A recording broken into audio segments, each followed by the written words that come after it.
আসসালামু আলাইকুম। মোহাম্মদ শফিকুল ইসলামের জানাজা শেষ করলাম, এখন তাকে মাটি দেওয়ার জন্য যাচ্ছি। হুজুররা তো বলে একটা ব্যক্তিকে মাটি দিলে নাকি একটি উট পাহাড় সমান সওয়াব পাওয়া যায়। তাই আল্লাহর রহমতে আমরা মাটি দিতে যাচ্ছি সওয়াব নেওয়ার আশায়। পৃথিবীতে বেঁচে থাকতে হলে সওয়াবের অত্যন্ত প্রয়োজন, না হলে ওই দিন যায় পাল।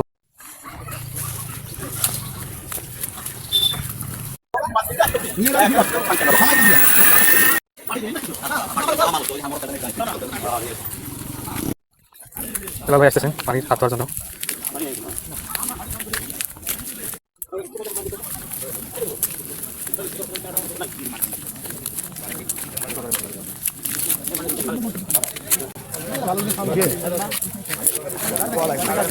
কেমন আছেন ভাই?